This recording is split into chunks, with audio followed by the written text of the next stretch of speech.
एक साल के लंबे गैप के बाद मैं निकल पड़ा हूँ दिल्ली की ओर अपने एक नए ट्रिप की शुरुआत करने के लिए। तो आप भी मुझे मेरे इस ट्रिप पे ज्वाइन कर सकते हैं।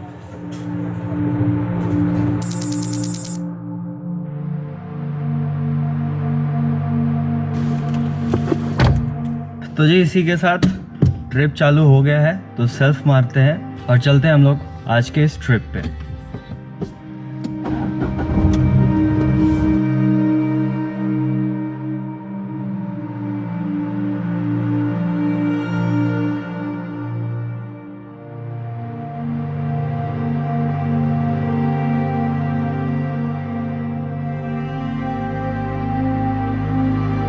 तो गाइस, स्वागत है आपका आज के इस ब्रांड न्यू एपिसोड में, जहाँ पे हम लोग जा रहे हैं आगरा।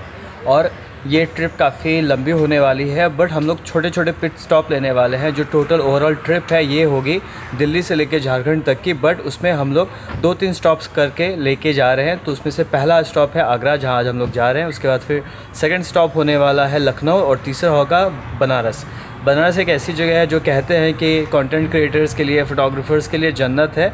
तो वो भी जगह मैं एक्सप्लोर करना चाहता हूँ इसी ट्रिप में, लेकिन वहाँ जाऊँगा मैं आने वाली वीडियोस में। आज हम लोग पहले जा रहे हैं आगरा, पर उससे पहले हम लोग यहाँ पे रुके हुए हैं हाईवे के बिल्कुल साइड में ही, जो हमारा यमुना एक्सप्रेसवे है उसी के साइड में हम लोग रुके हुए हैं। और अभी फ़िलहाल थोड़ा सा चाय वाय पीते हैं। चाय पैसे तो ठीक लिए और चाय भी काफ़ी अच्छी थी, मज़ा आया चाय पी के। और मैंने यहाँ पे जिंजर लेमन टी पी थी, बहुत दिनों के बाद अच्छी चाय भी यहाँ पे मिली है। तो गुड, अब चलते हैं और चल के गाड़ी स्टार्ट करते हैं।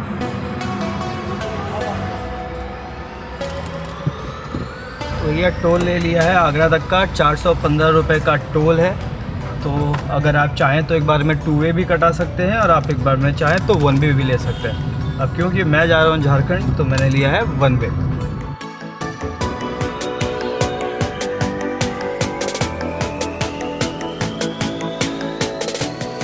गाइस, फाइनली हम लोग पहुंच गए हैं टॉम्ब ऑफ अकबर पे, जो आर्कियोलॉजी सर्वे ऑफ इंडिया के अंदर आता है। और जैसे आप यहाँ पे मेन गेट से एंटर करेंगे, तो एंटर करते ही आपको यहाँ पे एक काउंटर दिखेगा जहाँ पे आपने पे करना होता है। बट यहाँ पे क्योंकि अभी कोविड चल रहा है, तो पेमेंट ये खिड़की से नहीं ले रहे हैं, यहाँ पे स्टैंड लगा के रखा हुआ है। आपने बस अपने पेटीएम से या ऐसे किसी ऐप से स्कैन करना है। स्कैन करके आप पे करोगे।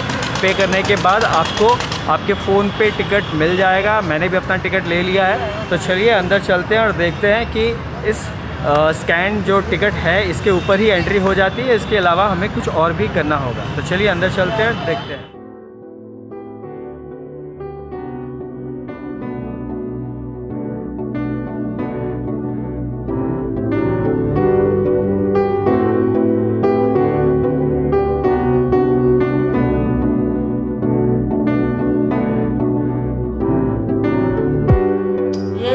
का रेस्ट रूम है, अकबर के बेटे का गेस्ट हाउस। इससे बोलते हैं कांच महल।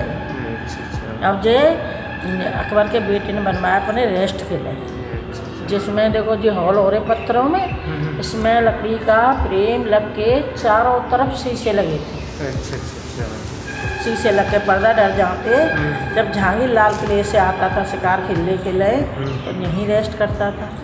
रानियों के साथ आता था तो यहीं रुकता था, आराम करता था। शाम को वापस लाल किले जाता था।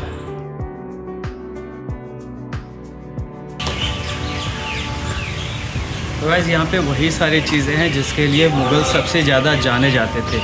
ये जो एक छोटा सा आर्ट पीस है, यहाँ पे बहुत खूबसूरत अलग अलग टाइप के डिज़ाइंस बने हुए हैं, जहाँ पे अलग अलग तरह की नक्काशियाँ यहाँ पे की गई है। और जो भी यहाँ पे वर्क है काफ़ी पुराना वर्क है, और साफ़ सुथरा दिख रहा है कि ये सारा जो भी वर्क है वो हाथ से ही किया गया है। और क्योंकि ये सारा मुग़ल के टाइम का है, तो ऑब्वियसली उस टाइम पे सारी चीज़ें हाथ से ही होती थी। हाथ की कारीगरी ही तब की सबसे ज़्यादा मशहूर है। तो वही चीज़ यहाँ पे भी देखने को मिलती है, और काफ़ी फैसिनेटिंग है ये सब कुछ देखना। और अगर आप भी यहाँ पे आएंगे तो आते ही राइट साइड में जो सबसे पहला पीस है, ये वही जगह है जिस जगह को सबसे पहले हमने एड्रेस किया। अब यहाँ से हम लोग अंदर की ओर जाएंगे वो जगह एक्सप्लोर करने के लिए, जहाँ पे कहा जाता है कि राजा अकबर को दफनाया गया था। तो चलिए आगे बढ़ते हैं और देखते हैं।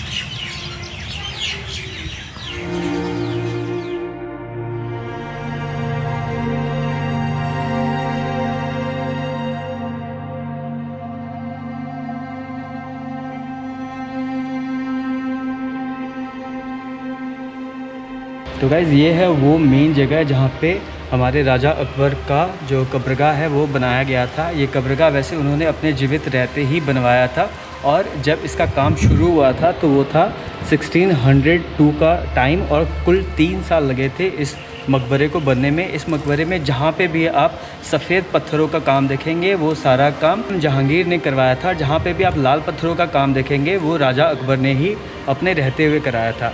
ये जो मेन जगह है यहाँ पे सेंटर में जब आप आएंगे तो यहाँ पे आपको राजा अकबर का जो कब्रगाह है वो दिखेगा और इसके राइट साइड में इनकी सिस्टर थी उनका कब्रगाह है और इनके लेफ़्ट साइड में जो इनकी बेगम साहिबा थी उनकी कब्रगाह है। वैसे तो बहुत सारी कहानियाँ यहाँ के बारे में है जिसके बारे में डिटेल अगर आपको पढ़नी हो तो मैं नीचे डाल दूँगा, आप वहाँ से लिंक से देख सकते हैं।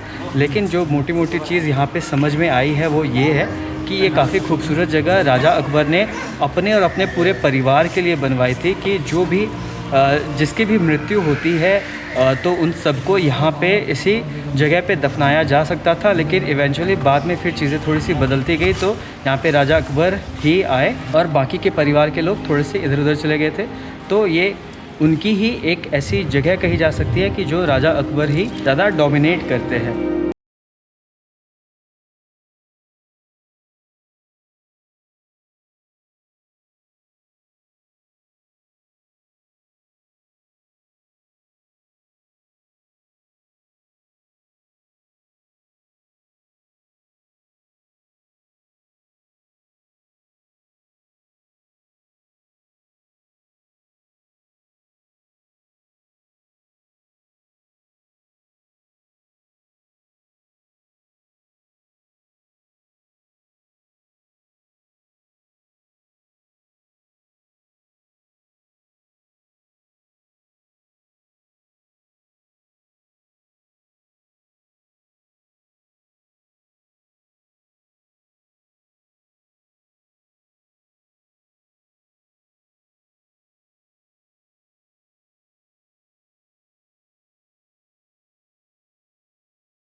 तो गाइज़ अब हम लोग पहुंच चुके हैं गोकुलपुरा के फेमस होलसेल मार्केट में। ये एक मार्बल का होलसेल मार्केट है जहाँ पे अलग अलग जगहों से मार्बल लेके आया जाता है। यहाँ पे आपको इटालियन मार्बल मिलेगा, यहाँ पे आपको स्पेन से मार्बल मिलेगा, यहाँ पे आपको एमपी से मार्बल मिलेगा, यहाँ पे आपको अजमेर से मार्बल मिलेगा। तो ऑल ओवर वर्ल्ड से यहाँ पे मार्बल्स लेके आते हैं लोग, यहीं पे उनका मैन्युफैक्चर किया जाता है और यहीं से कंट्री के अलग अलग जगहों पे मार्बल्स भेजे जाते हैं। तो चलिए कुछ शॉप्स हम लोग विज़िट करते हैं, देखते हैं कि यहाँ पे शॉपकीपर्स का क्या कहना है और अगर आप यहाँ पे आगरा घूमने के लिए आते हैं तो क्या ये जगह वर्थ है कि आप यहाँ पे आए और इस जगह को विज़िट करें। तो चलिए चलते हैं, देखते हैं एक बारी।